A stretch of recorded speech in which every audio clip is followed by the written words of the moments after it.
सगळ्यांना. Good evening. सलग 15व्या wellness Wednesday मध्ये सगळ्यांचं स्वागत.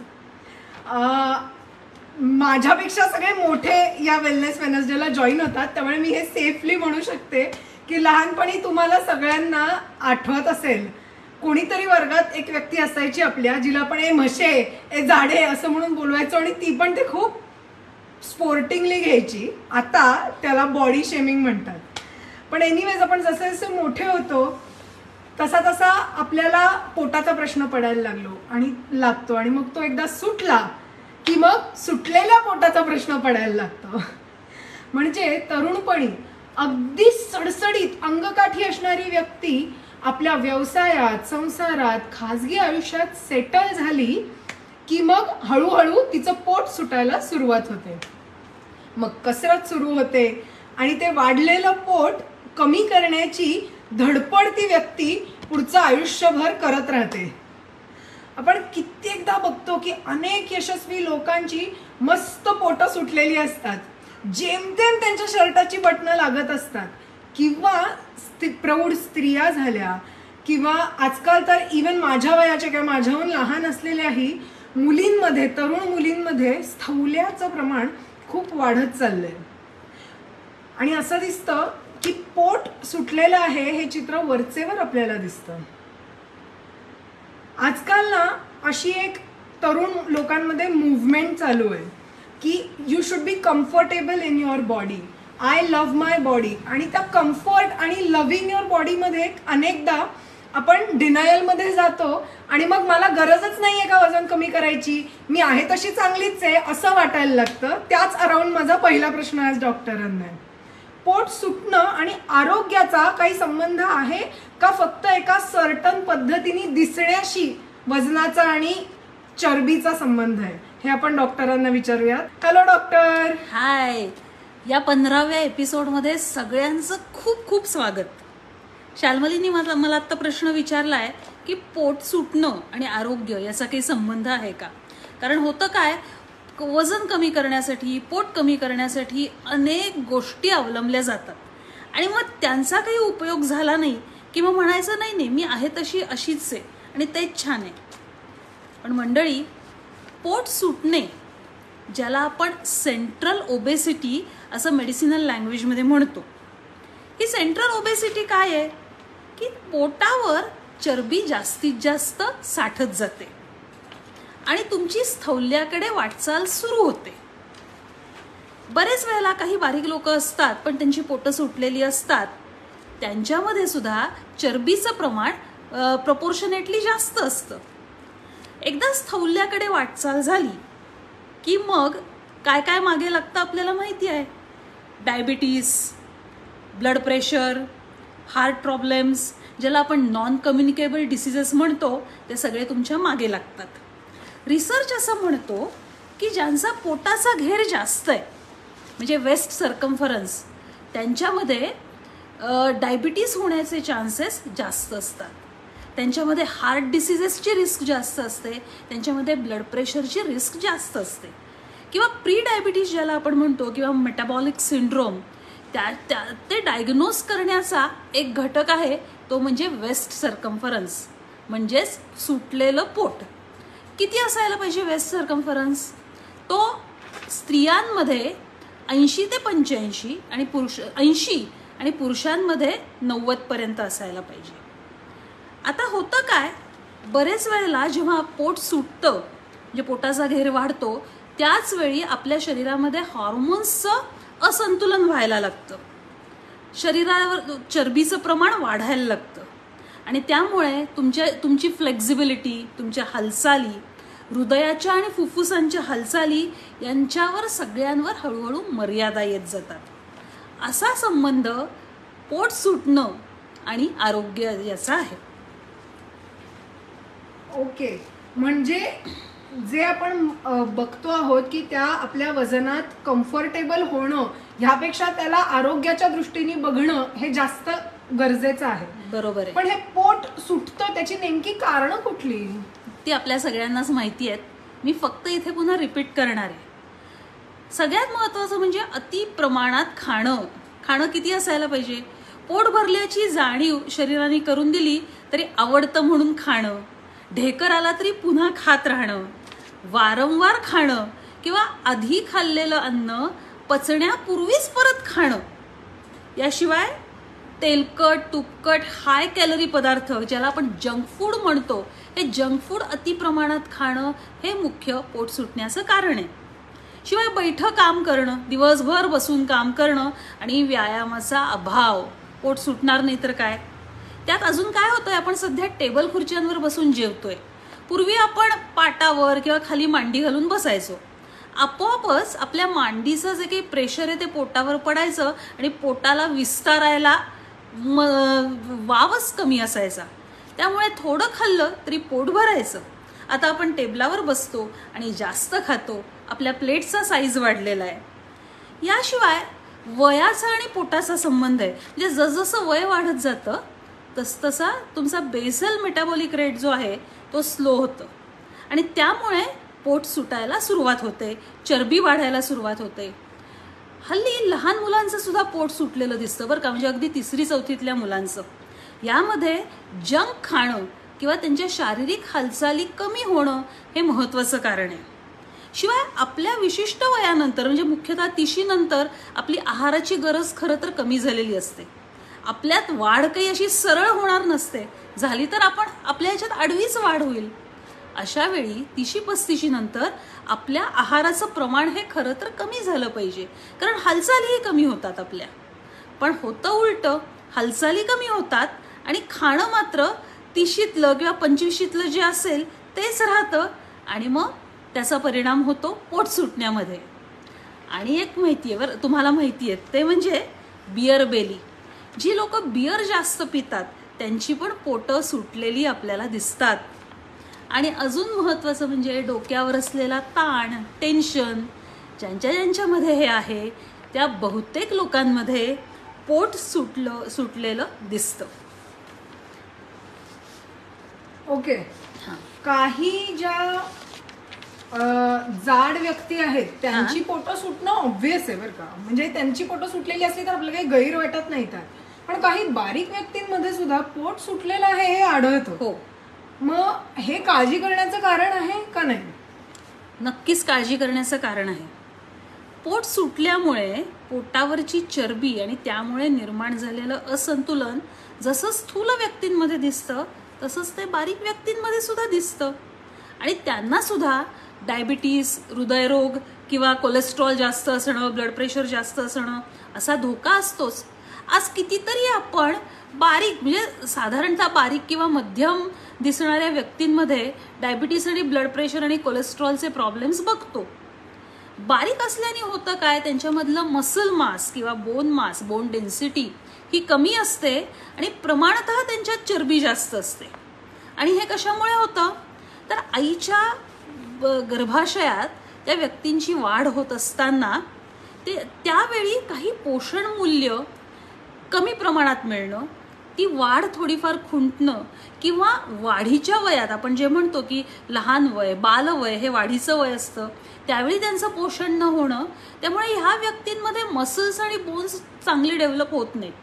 पण जेव्हा त्या प्रौढ होतात त्यावेळी खाल्ल्यावर त्या जे काही खातात त्याचं रूपांतर चरबीमध्ये होतं आणि त्यामुळे त्यांची पोटं सुटलेली दिसतात.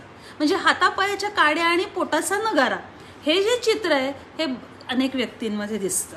आणि अशा व्यक्तींमध्ये कोलेस्ट्रॉल पण बरेच वेळेला जास्त आढळतं, बीपीचा पण त्रास त्यांच्यामध्ये जास्त होतो किंवा शुगरही येते. ओके. आणि हे पोट सुटलेलं असेल तर ते कसं आणि किती कमी करावं ह्याविषयी काय सांगावं? हां, पोट कसं कमी करावं याची एक मी तुम्हाला काही टिप्स देईन. तत्पूर्वी मला अजून एक सांगायचं आहे. आपण स्त्रियांच्या बाबतीत पण कधी कधी पोट सुटलंय असं बघतो आणि त्यामध्ये स्पेशली मुलींमध्ये पॉलिसिस्टिक ओव्हरीचे प्रॉब्लेम्स आणि सुटलेलं पोट हे एकत्र विद्यमान आहे असं दिसतं. कारण चरबी वाढते, चरबी वाढली की हॉर्मोनल इम्बॅलन्स होतो आणि त्याच्या पुढे पॉलिसिस्टिक ओव्हरी दिसते. त्यामुळे तुम्ही बारीक असाल आणि पोट सुटलेलं असेल ते निवांत राहून चालणार नाही. मग काय करावं तर पहिली गोष्ट आहारावर नियंत्रण. क्वांटिटी जी आहे म्हणजे पोर्शन साईज जो आहे तो आपल्याला मर्यादित ठेवायला लागेल. दुसरं असं आहे आहाराची गुणवत्ता. तुम्ही क्वालिटी फूड खाणं हे सगळ्यात महत्त्वाचं आहे. जंक फूड हे जसं मी म्हटलं की पोट सुटण्याचं कारण आहे, पण होतं काय, जंक फूड हे आपल्याला स्वस्त मिळतं, क्वालिटी फूड आहे ते तेवढंच महाग असतं. किंवा असंही आहे जंक फूड टेस्टी असतं त्यामुळे ते जास्त खाल्लं जातं. फास्ट फूड आपण ज्याला म्हणतो, क्विकली आपल्याला मिळतं, पण त्याच्यावर नियंत्रण आणणं खूप गरजेचं आहे. अजून एक महत्त्वाचं म्हणजे वजन कमी करण्यासाठी तुम्ही जास्तीत जास्त नुसती सलाड्स खात असाल. परवाच मी ऐकलं, माझ्या एका पेशंटला सांगितलं गेलं होतं ज्यांच्याकडे ते गेले होते त्यांनी की तुम्ही कमीत कमी 200 ते 300 ग्रॅम सॅलाड खायला पाहिजे दिवसभरातनं. म्हणजे किती जास्त. आणि अशा वेळी त्या पेशंटचं जेव्हा आम्ही पोट तपासलं तेव्हा प्रचंड गॅसेस आणि सुटलेलं पोट या दोन्ही गोष्टी एकत्र विद्यमान होत्या. नंतर आहार सेवन पद्धती तुम्ही कशा प्रकारे खाताय. एका जागी बसून शांतपणे प्रत्येक घास चावून मन लावून जेवताय का तुम्ही भरभर उभ्या उभ्या काहीतरी पटापट ढकलताय पोटात, हेही खूप महत्त्वाचं आहे. गरम खाणं, ताजं खाणं हेही तितकंच महत्त्वाचं आहे. आणि पचनशक्ती, तुमची पचनशक्ती योग्य नसेल, तुमचा गॅस्ट्रो इंटेस्टिनल कॅनॉल किंवा डायजेस्टिव्ह सिस्टीम ही जर व्यवस्थित नसेल, चांगली काम करत नसेल, तर पोट बरेच वेळेला सुटतं. मग ह्यासाठी काय करायला पाहिजे, जे मी तुम्हाला आता आहाराच्या बाबतीत सांगितलं ते. शिवाय व्यायाम, नियमित व्यायाम आणि त्यामध्ये सुद्धा पोटाचे व्यायाम. योगासनं हा कोष्ठ व्यायाम होतो आणि योगासनांमुळेही मदत होते. तिसरं म्हणजे आयुर्वेदात जी पंचकर्म सांगितली आहेत, पंचकर्म केली तर डेफिनेटली पोट जे सुटलेलं आहे त्याच्यामध्ये ते कमी झालेलं आपल्याला दिसतं. पण एकदा पंचकर्म केलं आणि लाईफ लॉंग काम झालं असं होत नाही. सुरुवातीला जरी पोट कमी झालं तरी नंतर तुम्ही जर आहारविहार नियंत्रित केला नाही तर पुन्हा सुटेल. त्यामुळे पंचकर्मांनी एकदा शरीरशुद्धी करून घेतली की त्यानंतर ते मेंटेन करण्यासाठी तुम्हाला आहारविहारात योग्य ते बदल करायला लागतात. याशिवाय तुम्ही तज्ज्ञांचा सल्ला घेऊन त्या पोट तुमचं का सुटलंय त्या कारणानुसार सुद्धा उपचार करणं आवश्यक आहे. आणि सगळ्यात माहिती आहे का, स्वतःकडे लक्ष ठेवणं, जागरूकता ठेवणं. म्हणजे काय आहे, वजन बरेच वेळेला तेवढंच आहे असं दिसतं, पण किंवा जास्तीत जास्त 1-2 किलोचा फरक दिसतो, पण अशा वेळी पोटाच्या ठिकाणी मात्र चरबी चांगलीच जमा झालेली असते. इथे तुमचं स्वतःकडे लक्ष हवं की वजनामध्ये फरक नसेल विशेष तरी पोट सुटतंय, म्हणजे तिथे तुम्ही व्यायामाला, आहाराला सुरुवात करायलाच पाहिजे. आणि मंडळी, डोक्याचा ताण जरा हलका करा बरं का, कारण बैठं काम किंवा अधिकारपदाची जेव्हा कामं असतात त्या व्यक्तींनी पोटाकडे स्वतःच्या विशेष लक्ष देण्याची गरज असते. काय काय आपण साठवून ठेवतो पोटात की ज्यामुळे पोट हे सुटतं. ओके, बरोबर. पण आता पोट सुटल्यावर काय करायचं हे आपण सगळं बघितलं, पण ना आता मला मुळात एक कन्फ्युजन आहे की शरीराची ठेवण आणि बांधाच असा आहे की वजन वाढल्यावर पोट सुटलंय, ह्यातला फरक कसा ओळखायचा. हां, शरीराचा बांधा किंवा ठेवण म्हणजे काय, तर उंच असणं किंवा ब्रॉड असणं म्हणजे रुंद असणं हा बांधा आहे. जर तुमची बॉडी फ्रेमच जर मोठी असेल तर तुम्ही धिप्पाड दिसाल, उंच दिसाल, पण पोट काही असं एक्स्ट्रा सुटणार नाही. म्हणजे आता बारीक माणसाच्या पोटाचा घेर पाहिला, पोट सुटलेल्या 2 व्यक्ती धरा, बारीक आणि जाड. बारीक एखादी व्यक्ती बारीक आहे, लहानखोरी आहे आणि त्याच्या पोटाचा घेर पाहिला, आणि दुसरी व्यक्ती जी आहे जी उंच आहे, धिप्पाड आहे, त्याच्या पोटाचा घेर पाहिला, तर अर्थातच धिप्पाड व्यक्तीच्या पोटाचा घेर जास्त असेल, पण उंचीच्या प्रमाणात तो घेर जास्त नसेल. किंबहुना जे बारीक आहेत त्यांचा घेर जरी कमी असला तरी उंचीच्या आणि बांध्याच्या प्रमाणात तो जास्त असू शकतो. आणि त्यामुळे तुमचा बांधा, शरीराची ठेवण आणि सुटलेलं पोट या गोष्टी भिन्न आहेत. अनेक व्यक्ती अगदी 58, 60, 62 किलोच्या फक्त असतात, पण त्या थुलथुलीत असतात, पोट सुटलेलं असतं, प्रपोर्शनेटली चरबी त्यांच्या शरीरात जास्त असते.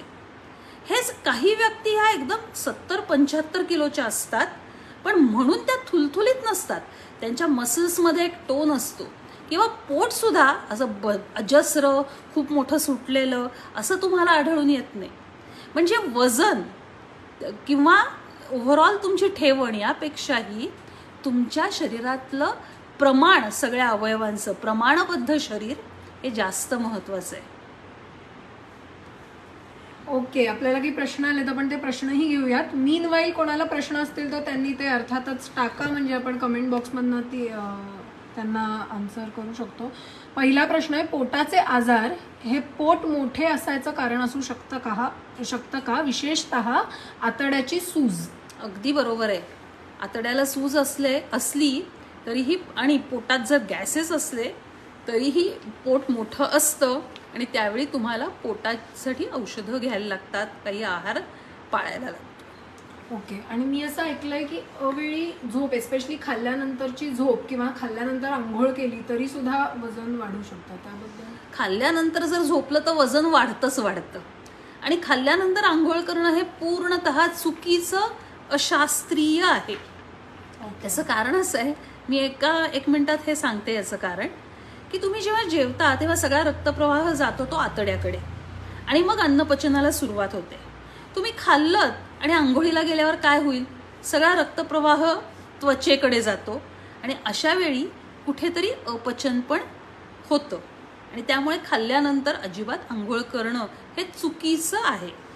ओके, हे बऱ्याच जणांना नवीन असेल ही इन्साईट, त्यामुळे आय होप तुम्हाला काहीतरी नवीन टेकअवे नक्की मिळाला असेल. आपला पुढचा प्रश्न असा आहे की भात, पोळी आणि गोड पदार्थ हे वजन वाढीचं कारण असू शकतात का? असू शकतं. नुसतीच पोळी, नुसताच भात, नुसतेच गोड पदार्थ, नुसतेच कार्बोहायड्रेट्स, नक्कीच वजन वाढेल.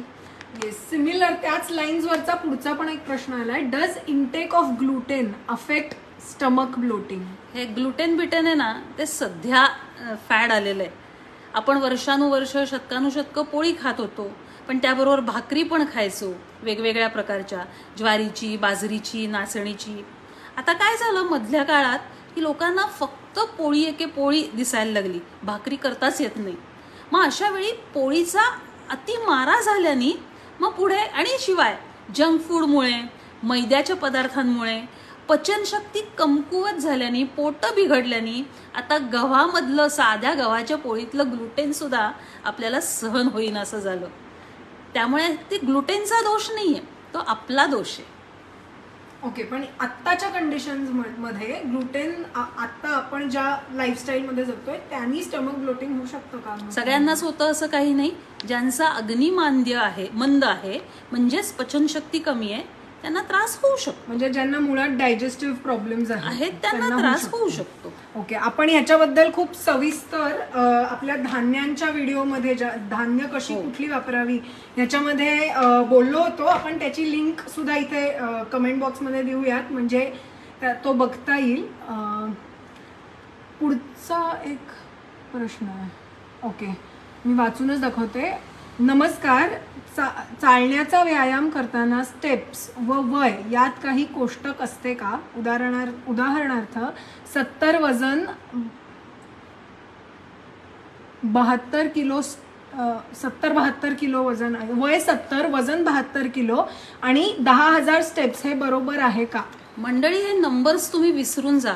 तुमचं शरीर तुम्हाला काय सांगतं हे सगळ्यात जास्त महत्वाचं आहे. तुम्ही चालायला लागलात आणि ज्या वेगाने चालताय तसं चालताना तुम्हाला तोंडाने श्वास घ्यायला लागत नाहीये ना, खूप अशी धाप लागलेली नाहीये ना, छातीवर प्रेशर येत नाहीये ना, हे बघा. ते जर येत नसेल आणि तुम्ही फास्ट चालू शकत असाल तर तो स्पीड, ती पावलं तुमच्या वयासाठी चांगली आहेत. आणि ह्या गोष्टी या व्यक्तिनुसार, त्यांच्या प्रॅक्टिसेसनुसार, त्यांच्या सवयींनुसार बदलणार आहेत. त्यामुळे नंबर्सला अति जास्त महत्त्व देऊ नका. ओके, हरीश सर, तुम्हाला तुमच्या प्रश्नाचं उत्तर मिळालं असेल तर मला नक्की थम्सअप देऊन सांगा, म्हणजे आपण पुढच्या प्रश्नाकडे जाऊयात. अजून कोणाला प्रश्न असतील तर आपण 1 मिनिट थांबूयात, म्हणजे त्या प्रश्नांची उत्तरं घेता येतील. मीनवाईल मी चेक करते कुठला प्रश्न राहिला नाहीये ना. नाही, अजून नाहीये कोणाला प्रश्न. असेल तरी आपण तो घेऊच यात आणि पुढेही जे बघतील आणि त्यांना जर प्रश्न पडला तर कमेंट बॉक्समध्ये तो आम्हाला कळवा. आम्ही तो वाचून पुढच्या वेलनेस वेडनेसडेमध्ये नक्की त्याचं उत्तर देण्याचा प्रयत्न करू. थोडक्यात आज आपण पाहिलं की आपल्या वजनाला पर्सनॅलिटीचा भाग आम्ही अशीच आहे म्हणून त्याच्यात कम्फर्टेबल न होता त्याला ऑब्जेक्टिव्हली हेल्थ म्हणून पाहण्याची गरज आहे. पण त्याचा स्ट्रेस म्हणजे ताणही घेऊन चालणार नाही, कारण ताण, चिंता, काळजी आणि हेवेदावे ह्या सगळ्यामुळेही वजन वाढतं हे आज आपल्याला डॉक्टरांनी सांगितलं. त्यामुळे ह्या सगळ्या गोष्टी पोटात साठवून ठेवू नका. व्यक्त व्हा, दिलखुलासपणे जगा, भरपूर हसा. त्यामुळे पोटाच्या स्नायूंनाही आपोआपच व्यायाम होईल आणि पोट आत जाईल. धन्यवाद. आपल्याला अजून 2 प्रश्न आले आहेत, आपण ते घेऊयात आणि मग आज थांबूयात. वय आणि वजन यांचे प्रमाण काय? वय आणि वजन यांचं प्रमाण काय? वयानुसार हळूहळू वजन वाढणार आहे, हे सत्य आहे. फक्त आपल्या उंचीच्या प्रमाणात वजन आणि एकंदरीत शरीराच्या प्रमाणात पोट किंवा काही भाग की जिथे चरबी साठते ते जास्त नाही आहेत ना, ते बघून ते जे काही वजन असेल हे तुमच्यासाठी आयडियल वजन आहे. वयानुसार वाढणारं वजन जे आहे ते ॲक्सेप्ट करा, पण ॲट द सेम टाईम तुमच्या स्नायूंचा टोन व्यवस्थित आहे ना, पोटाचा घेर मापात आहे ना, हे पण बघा. आपल्याला शेवटी मसल्स आणि बोन्स, स्नायू आणि हाडं यांचं वजन हवंच आहे, कारण त्याच्यामुळेच आपल्याला शक्ती मिळते. त्याचं वजन जरूर हवं, पण चरबीचं अतिरिक्त वजन नको. Okay, thank you. आपल्याला अजून एक प्रश्न आलाय, ज्योत्स्ना मॅडम विचारतायत. मॅडम फक्त मला बरोबर कळलाय का हे कन्फर्म करा. नमस्कार, झोपेचा आणि शुगरचा कमी जास्त होण्यावर परिणाम होतो का? तर आय एम अज्युमिंग वजन कमी जास्त होण्यावर असं तुम्ही विचारताय. सो मी दोन्ही प्रश्नांचं उत्तर देते. झोपेचा शुगर कमी जास्त होण्यावर परिणाम होतो आणि वजन कमी जास्त होण्यावरही परिणाम होतो. झोप अपूर्ण असेल, अर्धवट असेल तर त्यांनी देखील वजन वाढतं, त्यांनी देखील शुगर वाढते. झोप व्यवस्थित झाली तर शुगर पण आटोक्यात राहायला मदत होते आणि वजनही मुख्यतः आटोक्यात राहायला मदत होतो. आणि झोप जर अति झाली तर शुगरही वाढते आणि वजनही वाढतं. इट्स म्हणजे मी पहिल्या वेलनेस वेडनेसडे पासून जे म्हणते, जे मला आवडतं ते मी करायचं नाहीये असं प्रत्येक वेलनेस वेडनेसडे आपण म्हणतोय. एनिवेज, अजून कोणाला प्रश्न? ज्योत्स्ना मॅडम, तुम्हाला हाच प्रश्न होता ना? हे आपण एकदा फक्त कन्फर्म करूयात. मला फक्त एक थम्सअप द्या म्हणजे मला कळेल की हाच प्रश्न होता. अजून मला प्रश्न दिसत नाही आहेत. असतील तरी ते नक्की आम्हाला कमेंट बॉक्समध्ये कळवाच, म्हणजे आपण त्या प्रश्नांची उत्तरं देऊ. आत्ता आपण इथे थांबूयात. जसं मी म्हणलं तसं हसत राहा, व्यक्त व्हा, टेन्शन काळजी घेऊ नका. आणि आपण पुढच्या आठवड्यात वेलनेस वेडनेसडेच्या 16व्या भागात म्हणजे 16 सलग आठवड्यात 16व्या आठवड्यात भेटणार आहोतच. तेव्हा आज सगळ्यांना इथेच आपण थांबूयात. शुभरात्री. पुढच्या आठवड्यात नक्की सगळे जॉईन व्हा आणि ज्यांना ह्या एपिसोडमुळे मदत होईल असं तुम्हाला वाटतं त्यांच्याबरोबर जरूर हा एपिसोड शेअर करा, म्हणजे आपले हे आरोग्याचे तरंग आपण अजून लोकांपर्यंत पोहोचवू शकू. धन्यवाद.